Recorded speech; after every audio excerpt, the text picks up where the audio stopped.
Welcome back to Prince of Persia Sands of Time, and we don't have any more stuff. Fucking Farah. Well, shit. And we're our enemies, God. So I guess Dweb's call. So I guess it was right. Turns out she was the villain all along. Yeah. Well, maybe she has already. Thankfully, they won't follow us in this room. And now it's time for another light puzzle because there is a new sword that is protected by a glowing aura. We need to dispel it using these mirrors. Ow! Ouch! Anyway, surprisingly enough, it took me a bit of time because let's just say it's a bit more complicated than it looks like. Compared to especially compared to the previous one, because you're working just in a small room. And you need to point the light into that hole that you see there. There you go. I'm cutting to the part where I'm getting it. There we go. Almost there. But you need to hit also all the pillars in the process. So essentially you need to position the mirrors in just the right way to hit all of them. And trust me, it's way harder than it sounds like. Hmm. Come on. Just a little bit. We'll get there eventually. Yeah. Maybe. Wow, I think even real life would be easier than this. Maybe, maybe not. Well, Anyway, this one section anyway. actually, no, we needed to lead only the... there we go. We needed to lead only the symbol, my bad. Oh. But anyway, who cares? New sword. And this sword is really pretty amazing because not only it can destroy the fragile doors, but it one hit kills any enemy, surpassing their guards. So essentially, any enemies we will find from this point on will be a complete cakewalk. Let's test it. Hey, Mooks, I'm totally defenseless here. You could totally bum rush me if you want. That's a bit. I mean, so you're telling me that the climax of the game is a cakewalk? Basically? No, because remember we still need to find Jafar, and he's no sloucher. Oh. And trust me, the climax of the game is not this one. It's a bit different, and we have not seen everything yet. Oh, anyway, let's check the vision. Might as well. I get what they're doing. They're pulling a Metroid, where you have that point where you pretty much have gotten into your super phase, and all the mooks are a cakewalk, but the final boss awaiting you isn't. In order to compensate, though, thank you, Vision. That's charming. Jeez, why do these missions hate us so much? Anyway, in order to compensate for this immense power, there will still be mooks here and there, but not prevalent. Most of these parts, in order to get to the camera, in order to get back to Farah, will be mostly on acrobatics and small puzzles. So the challenge will be more not fall into the bottomless pits. And since you don't have the dagger time, you cannot rewind time. So the challenge consists mostly in your skills rather than just exploiting the mechanic of the game. So it's how can I describe it? It's yeah, Farah. Boy, someone's gonna die. There have been some other games, like for example, say I think maybe some God of War titles that does this kind of mechanic. But I think the challenge here is pretty fair because the focus is not anymore on combat, but on the parkour acrobatic elements. Done, there we go. Done. And also, in order to compensate that, you get a bit more enemies, but not that much. It's like a Dynasty Warrior game. I know, right? Also, quite a big life bar. Alpha, you mean? Yeah. That thanks to all the secret rooms that I found, it's quite healthy anyway. Anyway, next vision, might as well. Try not to kill me this time. Please. Pretty please. Alright. And there we go. After that, we should be able to get back into the tower by climbing it up from the exterior part. Goody. Seems like a high However- enough altitude. Anyway, there is a small secret here. If you go down here instead of climbing back up there, you can get to an internal room in this particular place you're standing on, which will lead you to pretty much the last, I think, of the secret fountains. I can't remember if I got all the ones, but I'm still pretty close to get all of them. So essentially, this gives me my health bar the last boost it needs. All right.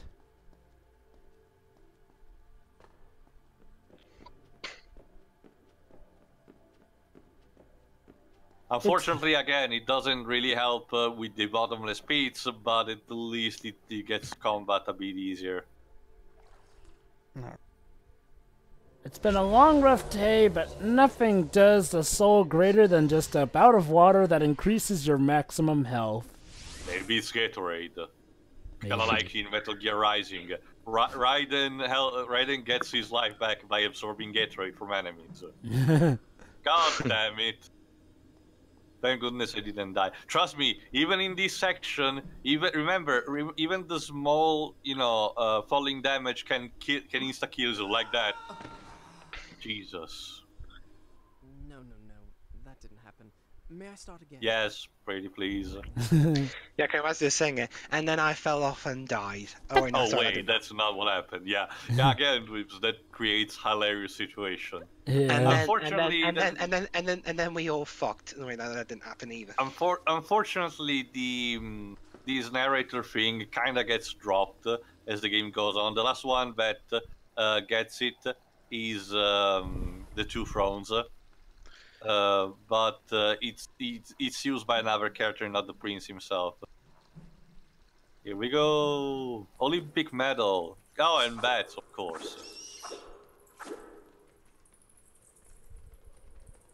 Come on, there we go. Persistent.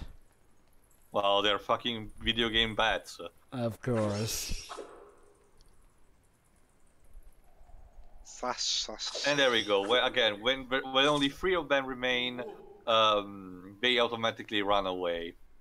I guess they trying to get strength in numbers. Mm-hmm. I think there is even a particular trophy if you manage to get through this part without dying once. But trust me, it's not easy. There we go. Here is about all using the wall jump in order to get up. Random type. Hi, Farah! Oh, and the enemies completely ignored her. That's nice. I swear I'm not going to kill you even though you betrayed me! Apparently no, the power of Boner is that stronger. Either that or he just wants some freaking answers to this riddle. At least we're on the right track. We just need to climb now after leading these enemies. Done with you, done with you, done But with as you can see, Dweebs, the pace kinda picks up in this last part at least. Cool. Alright then. Alright, next vision. Well, before actually getting back that bit of health, might as well. Alright. Let's see what our vision is now. It's telling us how to get to climb, essentially.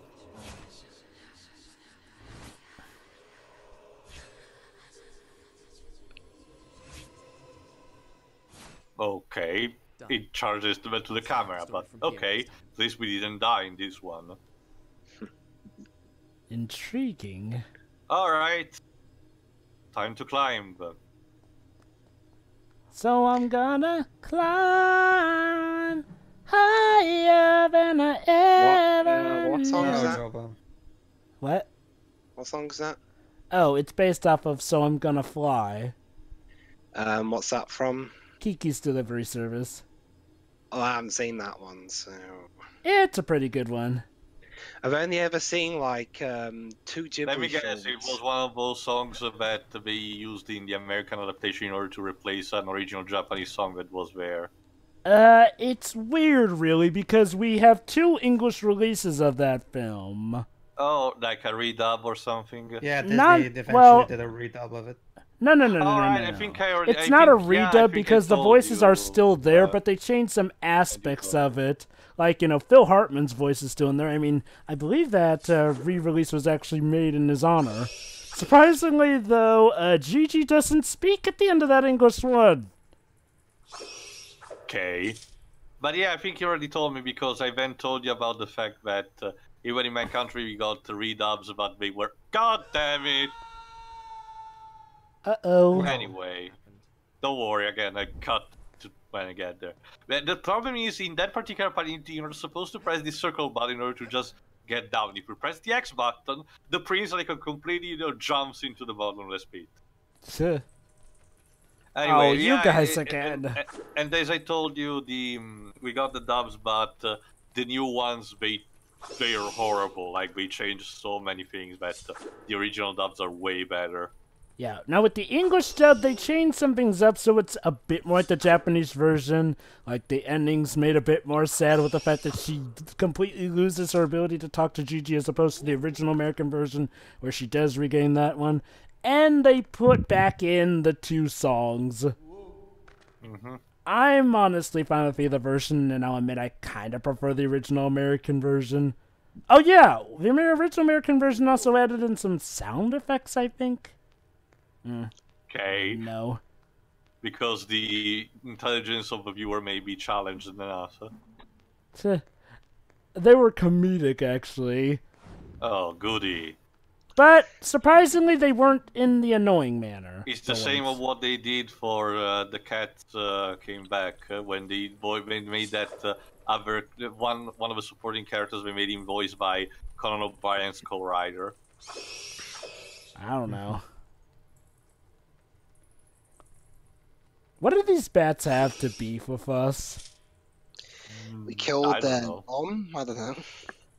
They're here to basically annoy the shit out of us. But keep in mind, all the sand creatures seem to attack us, so...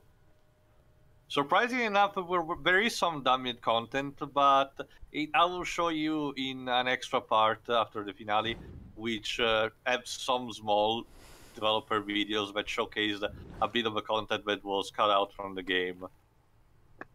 Like, the prince was supposed to look different, and they had some different HUDs. There we go. Lots of tight spaces. You need to really look at the level geometry here in order to understand where to go next. And to use that camera that Dweebs love so much. Yeah. There we go. As I walked along, I began to think to myself, was it really worth keeping that bitch around? Well, you'll be surprised, Dweebs. You see, by the end of the game, everything will be answered in that regard, one way or the other. Well, on the one hand, her betraying us did get us this awesome, cool sword. Yeah, but without the dagger of time, it's not kind of the same thing. That's why we're chasing after her. Still, though, I guess... Yeah. It's a bump in the road that gave us a greater item. Suppose, but that was purely for luck and coincidence. Yeah. Anyway, I think we need to get down now. Yeah, and using the wall jump to our advantage, we don't get falling damage. Whew. Man, this architecture somehow built up way high without being like it's in the sky. Just like in Ico or Last Guardian. It's weird though. Unlike those, this one actually seems to be built into the mountain, somewhat accessible with something other than using a flying dog, goat, dragon, duck. Yeah, ping. Oh, More great! bats. That's even on the ladders. Jesus. Holy No cow, way. you guys are more persistent than the sandbirds. There we go. Moving on.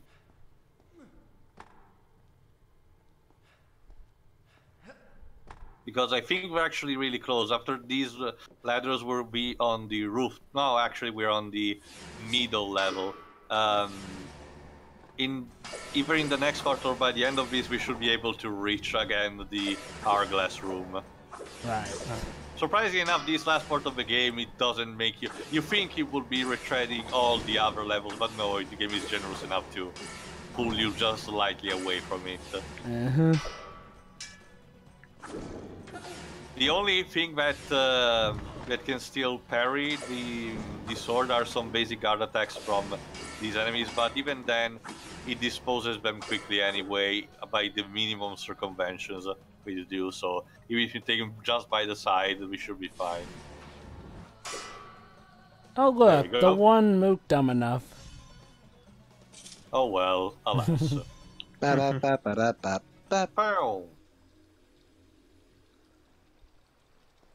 Alright, I think we'll see the next vision, and then the rest will be in the next part, which will be actually the finale, I think. Wow. Yeah. We're almost at the end anyway. Again, these games are relatively short, especially if you know what you're doing.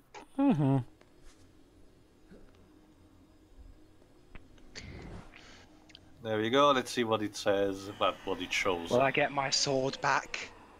Well, the dagger of time at least, but yeah. Great, more fumbling. It's a good thing that this prince wasn't one of those shelter types, otherwise he wouldn't last a minute with his athletic skills. Yeah, it's actually explaining the two thrones of where did he got the acrobatics. Or even in the next one. Anyway, see you for the finale, everyone. See you then. See ya.